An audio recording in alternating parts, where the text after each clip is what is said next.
Hello, friends, and welcome. Glad you could join us. It's going to be an exciting, for some of you, program today, right, Lou? For all of us. We love these field trips. Yeah. Yeah, this is going to be a field trip.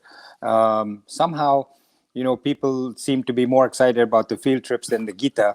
I have to do something to get you people more interested in the Gita lectures, but I No, understand. that's not it. It's just like being in school. You sit in the classroom and you're working on what you're working on, and every once in a while they let you out, and it's kind of exciting. Yeah, but I try my best to try and make it sort of related to the scriptures and Hinduism and so Yeah. on.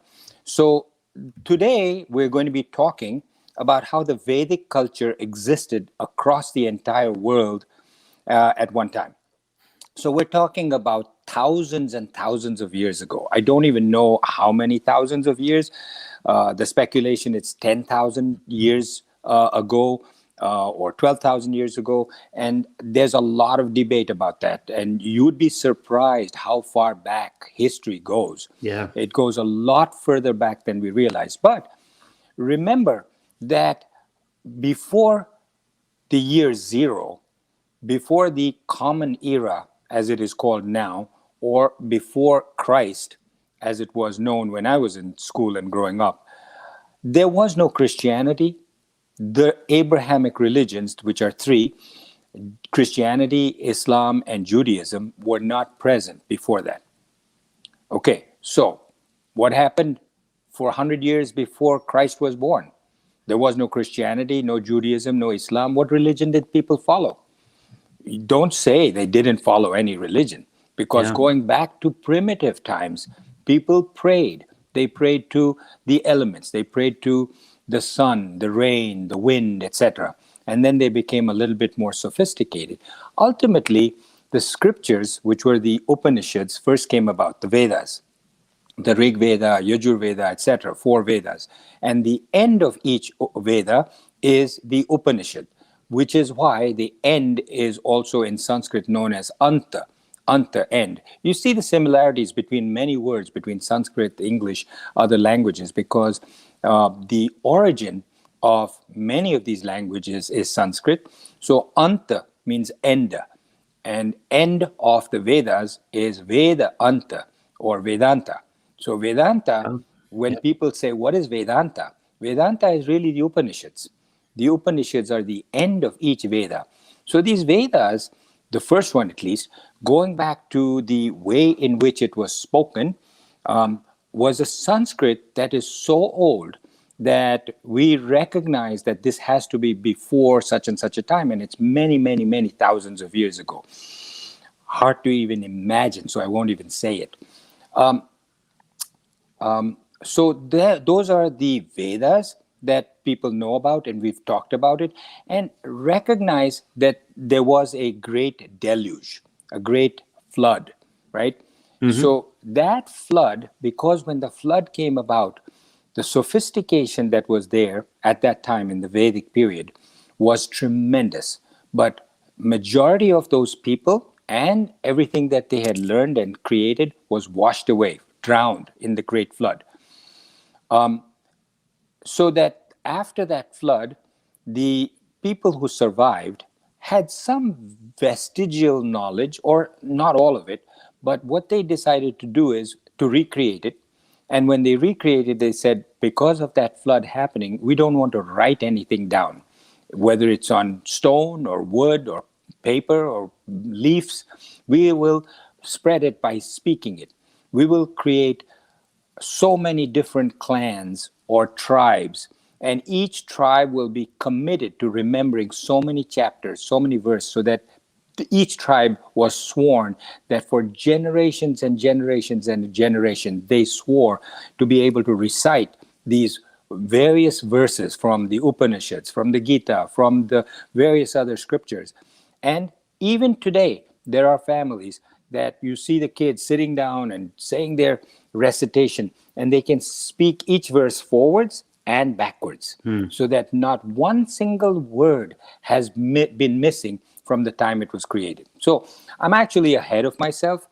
So bear with me. I'm going to make this as interesting as possible for you. And one thing just to grab you, and I'll talk about it some more later, is that if you look around the world today, you recognize that there are boundaries for different countries, Right. Egypt, for instance, and a flag for every country. And every flag has either the sun or the moon in it, or stars. Hmm. And they have certain animals, like this lion or the elephant or a bird. And has anybody ever wondered why that is so? So recognize that when the Indians, the Vedic people, were living in ancient India, they worshipped, in addition to knowing the scriptures very well as we're studying them, they worshipped the sun, and they became sun worshippers. They, each clan or tribe or ruler or each lineage is the right word, lineage came from the sun. So they said, we're the lineage of the sun. Our forefather was a descendant of the sun. So ours is the sun lineage. So when they moved to Egypt, just as an example, what did Egypt's flag have? A huge sun. And the various deities in India before they left were, like, if they wanted to show, like you see many pictures of goddess Durga or Shiva with animals around them, like a tiger or a lion or a snake or a vulture, sorry, an eagle. So those were incorporated into their culture. So you see many flags with eagles on it, or lion on it, or elephant on it, like the Scandinavians. There are no elephants, never were in Scandinavia. But their pictures, their national things going back to many thousands of years ago, had elephants on it. Their carvings, their statues had elephants on it. If you want to read, there's a Count, what's his name? I'm blocking his name. Yeah. Oh, Bjornsterna. Hmm. Bjorn, Bjornsterna. Count Bjornsterna from Sweden has written a book called the something about Hindus, the antiquity of the Hindus, or something like that, origin of the Hindus of Scandinavian. So he says very clearly in his book that the Scandinavians came from India. And in his book, he talks about their holy books being the Eddas, which are the Vedas, and the elephants and the tigers and the elephants and lions, which they didn't have in Scandinavia. But as I said, this was just to grab you so you see what's coming in today's history lecture, our field trip. So let's go back to India. Going back many thousands of years BCE, imagine that the rest of the world, there were no boundaries. There were no maps as we have them today. There was no country called Germany or England or France or America. I'm going to tell you something very interesting about America. If I forget, Lou, remind me. Okay. America, all these countries didn't have a name to it. There were people starting to slowly move out of India and go to these countries. Or there were primitive people that had lived there from before. But generally, there were no boundaries, maps carved out like naming these countries. Because India was a very comfortable place for them to stay in. India was full of natural wealth. And for probably the majority of recorded mankind's history, majority, maybe 80% of this time that we have recorded it, India was the richest country of all. Hard to believe because of what is now. Yeah. But it was the richest country of all countries for 80% of recorded history. It's only in the last few hundred years since the British came into India and took away all its wealth. The Mughals were there before. The Mughals, the Muslim invaders from outside came, but they actually set up camp and they lived in India. They just took over and they built their palaces in India and they lived in India, so the wealth remained in India. But the British actually put it on ships, all the gold, silver, diamonds, silks, everything, and took it back to England. And so the tables became reversed. India became poor and Britain became wealthy. It's a whole thesis about this that we can talk about. But at that time, India was boundaried on the north by the Himalayas, tall, icy mountains filled with snow. And when the weather got warmer, that snow and ice melted and came down in the form of multiple huge rivers. I can list them. They're like tens, scores of rivers. And they sort of all coalesced from multiple small rivers into big rivers. Some of the biggest were the Ganges, supposedly a very holy river for Hindus, and the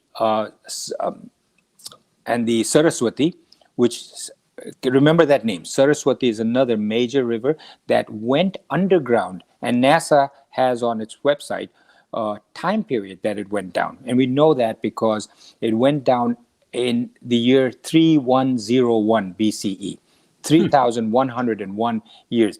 Now, that's a critical year for us to keep in mind, 3101 BCE, because a lot of things happened at that time.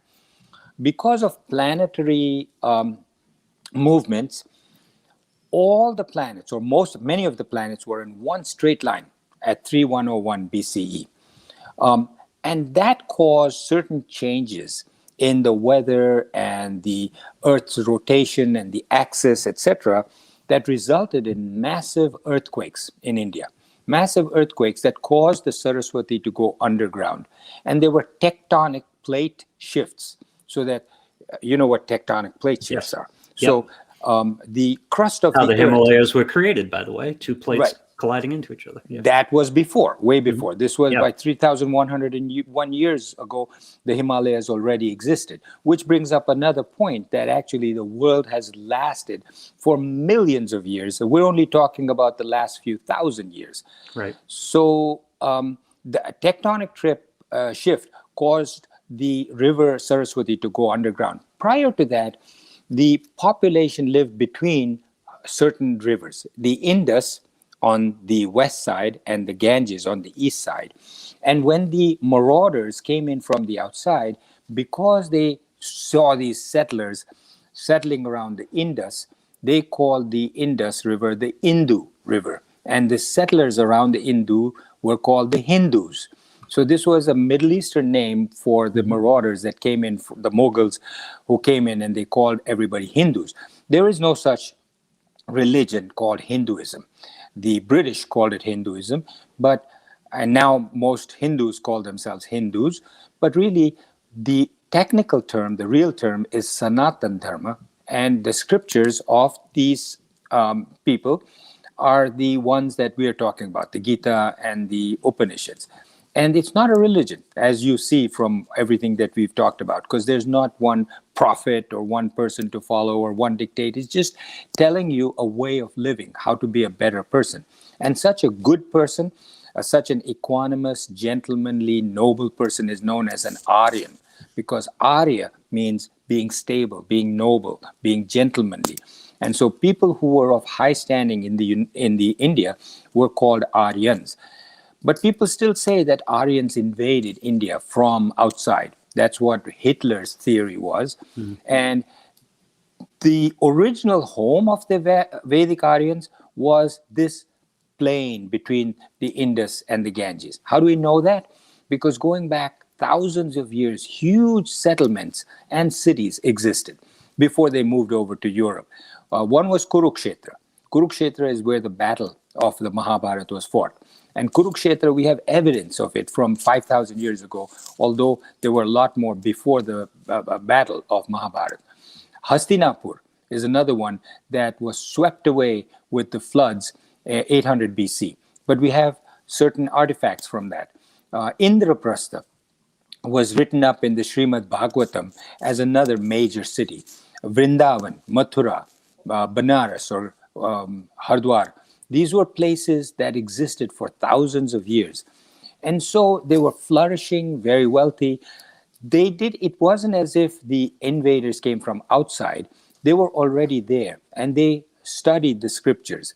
And being very wealthy at that time, as I said, and this is, by the way, somebody wrote a Nobel Prize-winning expose on the richest countries going back for 80% of time recorded. And it is there. Now, one thing I was very fortunate to read was a biography by Alexander's biographer. Now, people know him as Alexander the Great, but lately I think the term the Great has been dropped because a lot of things he did was not so great. Right. So he was no longer Alexander the Great. But when I was in school, we were taught he was Alexander the Great. It was only when he came to India and he got shot with a poisoned arrow that he limped back to Greece and then died. But his biographer, I was fortunate to read a biography of what he found when he first came to India. He tried multiple times to enter into India but was pushed back. And on his last push, when he entered, he got shot. And then he stayed sick for a while in India. And then he said, I want to go back. And he went back and then he died. But during that time, the biographer wrote about the beauty of India. And I wish I had that book. It's available in Harvard's very coveted library, not available for public viewing. Oh, really? Yeah. You have to hold on to it with gloves, and it's in this thermatically controlled room and very carefully protected. It's not published in any form? I don't know. I don't think so. It would be nice to know, because now Google has published all these books. If you are able to look for it, friends, or Lou, let me know. I would love to read it again, because I sort of glanced through it. But in the first chapter, this biographer of Alexander says we are now entered into India, and he describes how he got in, and he describes the trees, how beautiful they are. And these people, don't forget, Alexander had been all over the world. Right. And he said there's nothing as beautiful. Every tree has beautiful blossoms of fruits and flowers and the most gorgeous birds. And then he talks about the people. He said the people are magnificent. They're tall, much taller than us. They're fair. They have golden skin. They have healthy. They're strong. They're muscular. They've been eating these beautiful fruits and vegetables and living a very healthy life. They lead a very well-nourished life, and they have no need for anything. They're very content with everything. So you should, if you get that book, if it's on Google Documents, it would be great to know. But from there, they moved out. From the Himalayas, they moved out. Now, at that time, don't forget, we talked, as we said in the beginning, they were the lineage of the sun. They were the sun worshippers and the moon worshippers. And they, after the deluge, first, that was 13,000 years ago, people moved at that time. And then there was the 3,101 years ago, with the Saraswati going underground, that whole area became a desert, and it became dry and unfertile, so people had to move. So we'll talk about that, where they moved and so on. I have to ask before you go on, because I didn't want to jump it in case you're going to it. That deluge, the flood, is that the origin of the story of Noah? Yes. The Great Flood? Yes. Yeah. So the scriptures actually write about this, and in the scriptures, the equivalent of what you reference to as Noah is called Manu, M-A-N-U. Manu is the survivor who survived in that flood. And where did it was written? So it was the end of the fourth ice age, according to the different Puranas. There are scriptures also known as Puranas. Purana means old, and these scriptures are called Puranas, and then there are sub-Puranas. Dr. Venu Gopalacharya is credited for having said, and I'll quote, according to the Puranas and sub-Puranas, there were 4 ice ages before the Great Deluge or Flood. After the 4th ice age and before the Great Flood, there were 12 great wars.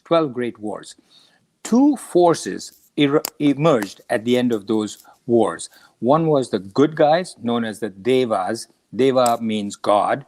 So the Devas were the good guys, or they called themselves the good guys. They followed the beneficial forces of nature, and the worshippers of evil forces of nature. Those evil forces of nature worshippers were called Asuras. Asuras is always no, none. The Devas settled from the Caspian Sea to the Eastern Ocean towards India, and the evil forces, the Asuras, occupied the land to the west of the Caspian Sea. So we will talk about that. But let's talk about the Great Flood, because that's what you asked. So Manu they say that there was the fourth ice age. They predict that it might have been about 13,000 years ago, and there was a giant meltdown, and they say like today we have the same kind of thing. There was a global warming. All land was written in the scriptures that all land will become from water, it'll become land, and from land it'll become water. And it's predicted that what would happen and will happen again. Much of the world's population got wiped out. The advanced civilizations that were existing prior to that giant meltdown, that deluge, that populated the earth, and the survivors all were wiped out. Manu survived, and he populated the world. He had 9 sons and 1 daughter. That's what was written in the scriptures. So the Asuras, the bad guys, formed Asuria, now were known as Assyrians. And then there were these various other clans, which were the Daityas, the Daiteyas, the Danavas, and the Anutsuyas. So the Assyrians were the Asuras. The Daityas were called as Dutch. The Daiteyas, or the Deutsch, from Germany, and the Danavas became the Danes from Denmark. The Anutsuyas became the Celts of Ireland. Some of them migrated to the Americas, and they formed. So the Americas were known as the land down under, just like we now call Australia the land down under. The Americas were known as Patala, Patala, Patal. Patal growing up, I heard of Patal as being hell. When you talk about heaven and you talk about hell, you call hell Patal, which is the land down under. But here you're talking about land down under being the Americas, not because of it being a bad place, but because it's geographic location. Right. And the rulers of Palanki, which was the Palanki of America, which was really originally known as Patalanki, Patalanki being from Patal. Those who migrated to the Americas were the Mayans, the Toltecs, and the rulers of the Palanki. They were considered to be the Asuras who migrated to the land below, or the land of immortals. This was considered the land of immortals. So in Sanskrit, Mara means death. Maut means also death, but Mara also means death. So in Hindi, you say Marja. Mar means death. I guess that's where the term mortal comes from, martal. Okay. So, Martal. So, Amar means eternal, deathless. Amar. America means the land where nobody dies, land of immortals. So, the land of immortals, America, was the original Sanskrit name from which Amar came. In the deluge, most of these lands were submerged. Manu and his subjects were known as the Manavas, because they came from Manu. And that's where the term man came from, because Manu was supposed to be the originator of all of mankind today, Manu. Okay. And they became the rulers, the monarchs of the earth. In the Rig Veda, this Rig Veda goes back thousands of years, Manu is the foremost of kings. He and his family survived the flood, and this is mentioned in a scripture known as the Shatapatha Brahmana. Shatapatha Brahmana. All of humanity now are descendants of Manu. In the Atharva Veda, another Veda, says that where did Manu's ship land? It was a flood, it got raised, and then it floated above, and right near the Himalayas is where it was ultimately found a base. And the ship, Manu's ship, landed in a hill called Manali, because it's after Manu. So Manali was where the ship of Manu landed. You can see people go now as a hill station to the hills of Kulu and Manali. The descendants of Manu are the Pauravas, Ayu, Druyu, Turvashis, and Yadus. Yadu is an important tribe because the Jews and Krishna are followers of the Yadu tribe. We'll get into that. Yeah. So the Anus, this term Anu, is very important because you'll see it come about when we talk about Germany, France, Ireland, Scotland. Anu is the goddess that they prayed to. And so they were known as the Danus. So the Anus went to the north, to Punjab, Bengal, Bihar, and along the Parushni and Ravi rivers.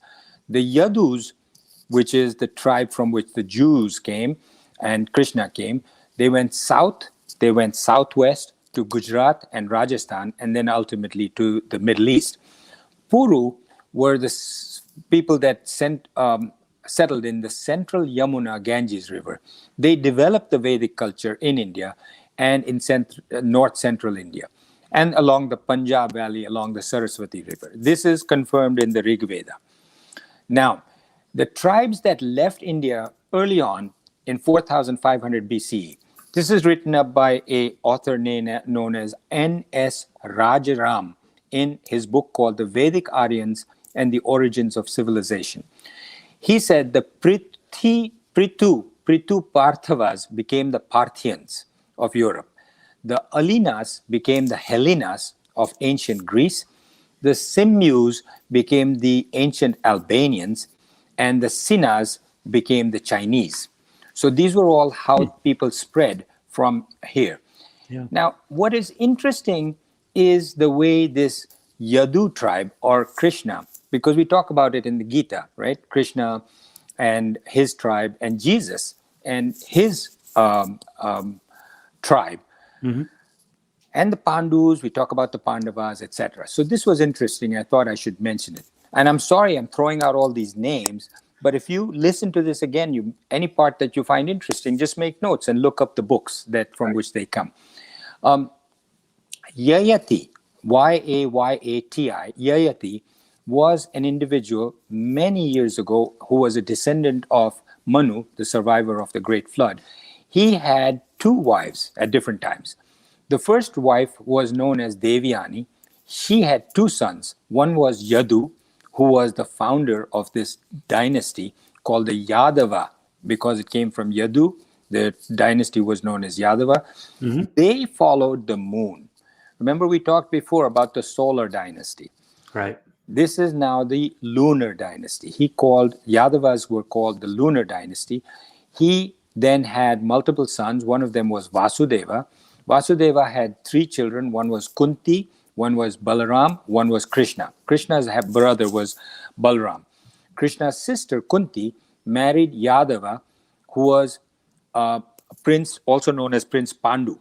And they had 5 sons, the Pandavas: Bhima, Yudhishthir, Bhim, Arjun, and then 2 stepsons, Nakula and Sahadeva.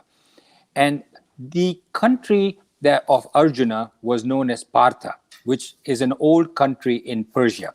So Persia actually comes from the warrior known as Parshuram. Parshuram was a warrior who went around India saying, I'm going to kill all Kshatriyas. He didn't like Kshatriyas, didn't like them. He said, I'm going to kill every Kshatriya that's born. His key was a battle axe, and his followers all carried battle axes.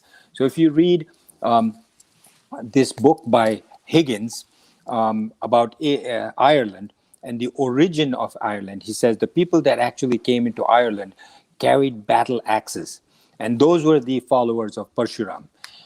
As an aside, the Palis, P-A-L-I, Palis also came from a area in India called Pali, and these Palis were fierce warriors.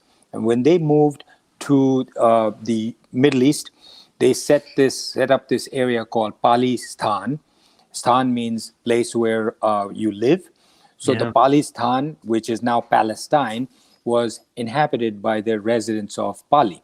So similarly, we have Afghanistan, Rajasthan, Uzbekistan, many kinds of stans, Pakistan, etc. So the Parthians that we talked about, which was an old country in Persia, had a good relationship with the early Jews because they were like cousins, right?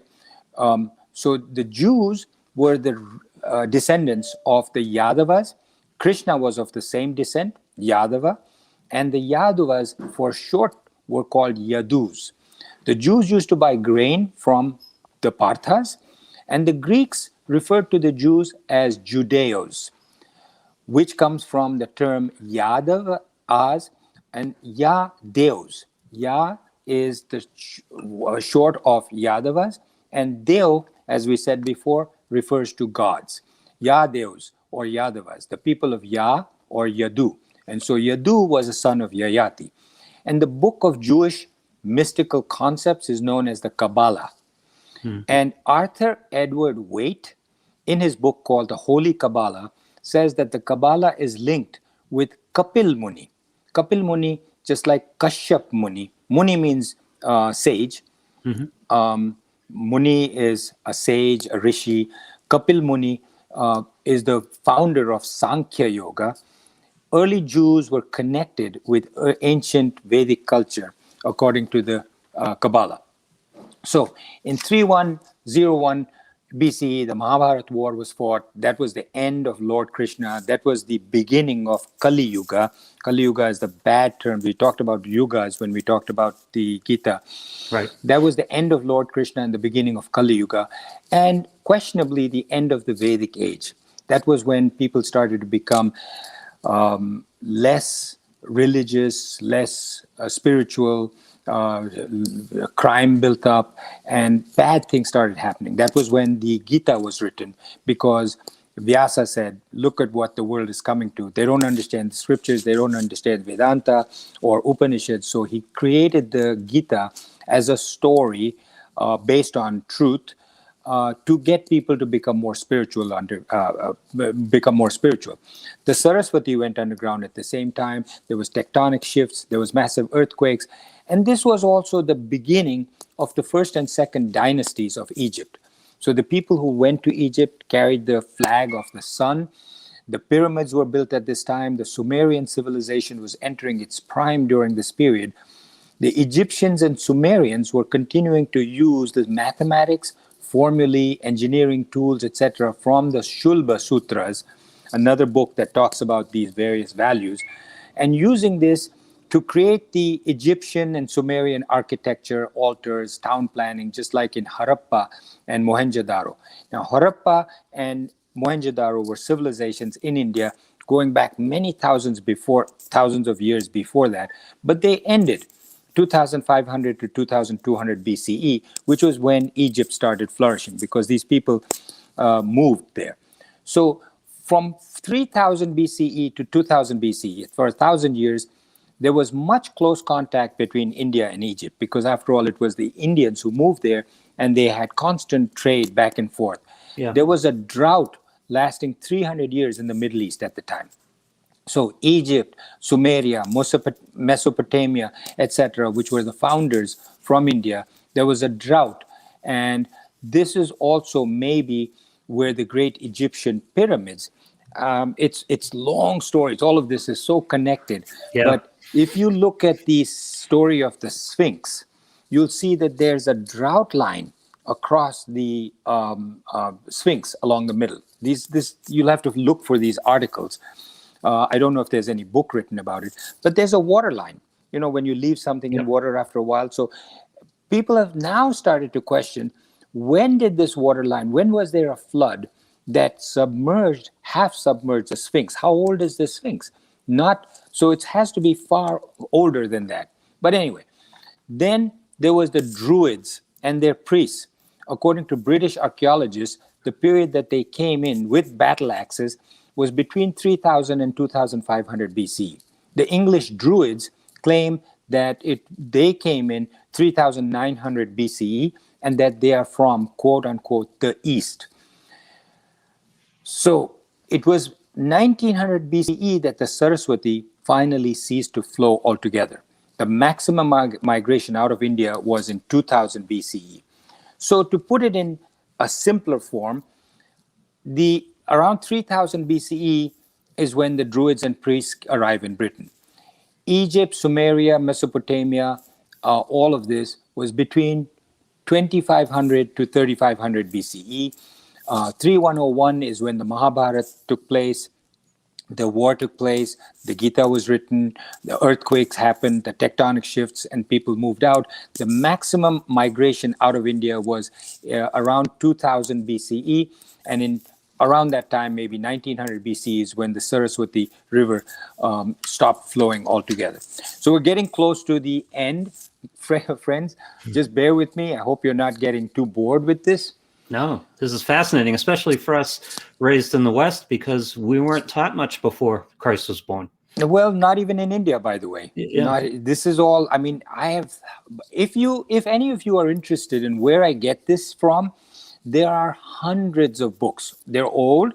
You have to go to particular libraries. Not every library has these old books, but like Lou says, maybe they're on Google Books.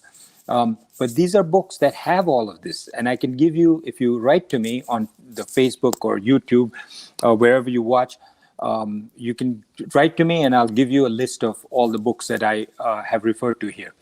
So the spread of Aryans across the world, between the Caspian Sea and the Black Sea, Russia, Georgia, Azerbaijan, Armenia, and what is now Turkey and Iran. After the earthquake, the people settled down in the Middle East. The Aryan, as I mentioned before, are gentlemanly people. And there's an author known as L.A. Waddell, Waddell. He explains the trade routes over land and sea from 3000 BCE or much earlier, how these people went across from India to Egypt, France, England, everywhere. What were they looking for? They were looking for anything and everything, including metals. So L.A. Waddell talks about them looking for tin, copper, gold, lead, which they used for different things. And they established their own posts and colonies. They were experienced seafarers. There's a person known as Khurshid Batliwala. Batliwala has a YouTube in which he talks about a very interesting story about Vasco da Gama. Vasco da Gama came, was it Spain or Portugal? I think it was Portugal. He was Portuguese. And in his own autobiography, he writes that he had the biggest ship in all of Europe at the time. And he went all the way across from Portugal to Africa. And he was looking to get to India. But when he was in Africa, he was sort of afraid to go that channel from Africa to India because it was uncharted territory. And even though he had a huge ship, he said he was afraid to go from there until he met an Indian trader. He met the trader, and the trader says, he's from India. So he said, how'd you get here? He says, in my ships.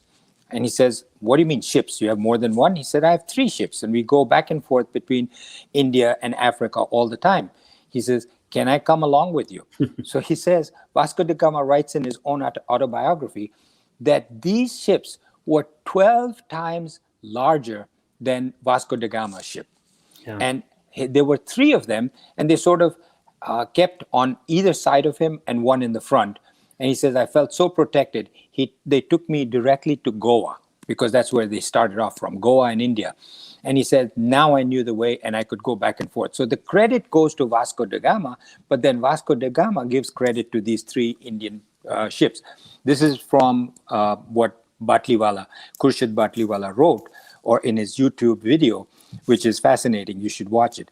But he says Vasco da Gama wrote this in his autobiography, which means that the Indians had very strong knowledge and ability to use their ships to go back and forth between Europe, Africa, and India. So from the north, the Indians went over Tibet via the Brahmaputra River into China. And the sacred mountain, according to Chinese legend, is in the west with 4 rivers. It is known as, in China, the China tribe. The Puranas mention that Manu and his sons ruled that area because they landed in that hill called Manali.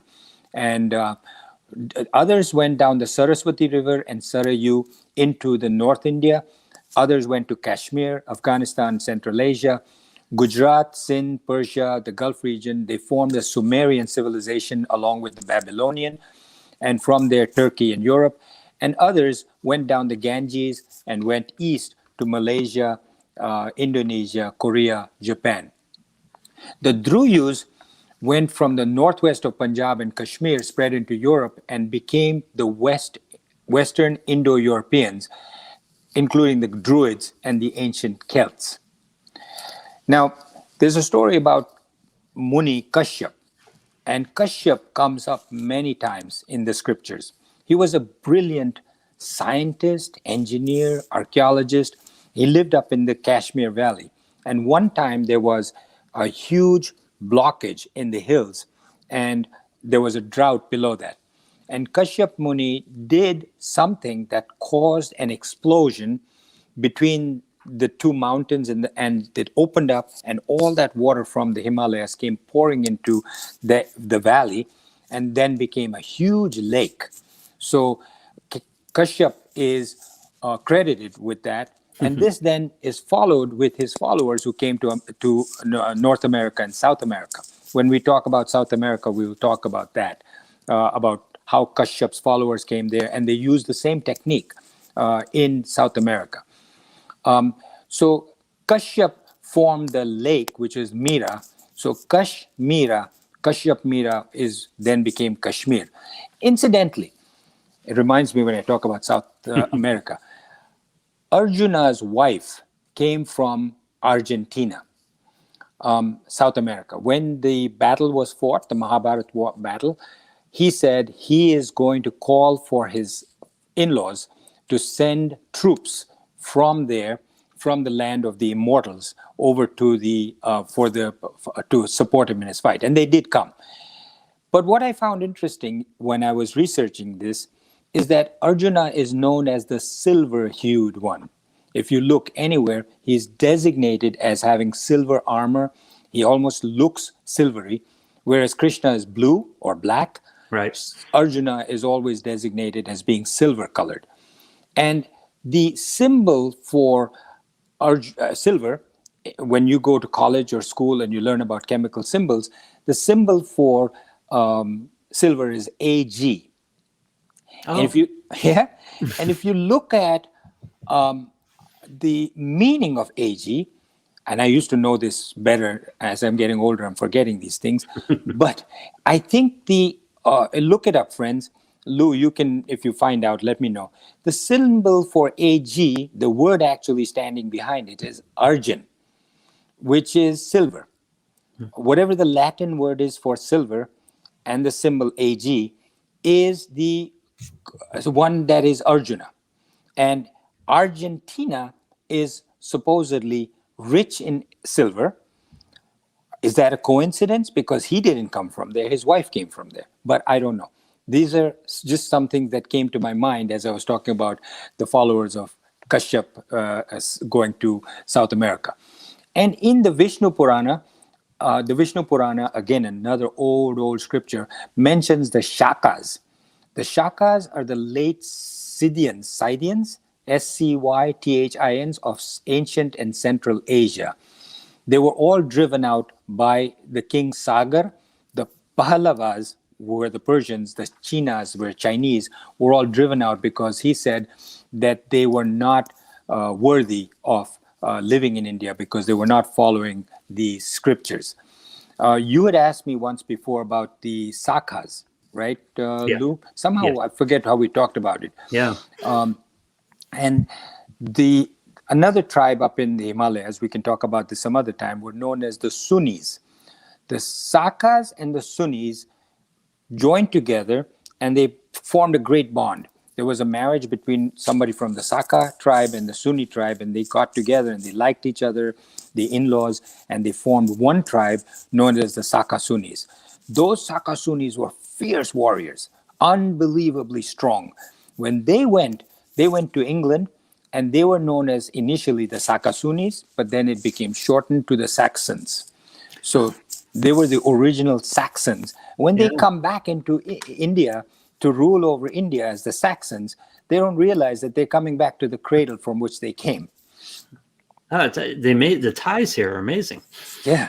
And just as a quick aside, if you want to look this up, friends, one thing is a person by the name of Pocock, Pocock, CKE, Edward Pocock. He wrote a book called India and Greece. That is all in there. And this I know is available by Google.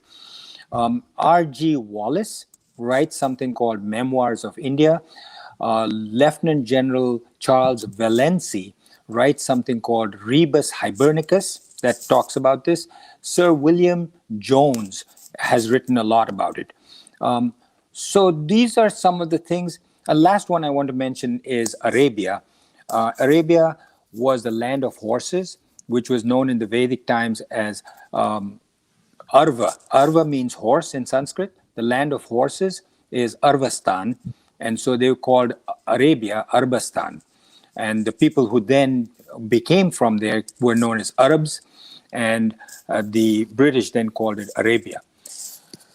So I've gone on a long time about this. Lou, how long has this been? We're 45 minutes in, yeah. Wow, yeah. Normally we try to limit it to 20 minutes. Yeah. So this was an and I've cut out You covered a lot of history. You covered about 10,000 years of history. Yeah, well, there's a lot more. And I don't know if people have comments or questions, please do write. I love to talk about this. And I love to explain to people and get them exposed to it. So please, how can they write, Lou? The best way is to follow our Facebook page, Gita Memoirs of a Psychiatrist, and then you can direct message there, or you can comment here on this video. If you follow along with us on the podcast, any of the podcast sites, become a fan of the Facebook page, because it's a great way to communicate with us. And on YouTube, can they write there too? They can write on YouTube, yes, as well. Comments and direct messages there, yes. And I guess I'll get a email or something telling me that there's a question that I can reply to. I don't know. Yes, but we're more on top of the communication with on the Facebook page. Okay. So if people want to communicate with us, and there's a lot of great community going out there on there, a lot of comments on all these episodes, and people asking questions and getting more clarification. So by all means, continue with the podcast if you like, but make sure you like the Facebook page as well, so you can communicate back with us, because we love that. Yeah, thank you so much, Lou. Then thank you all for listening, and thank you for viewing. And next time we will do chapter 13.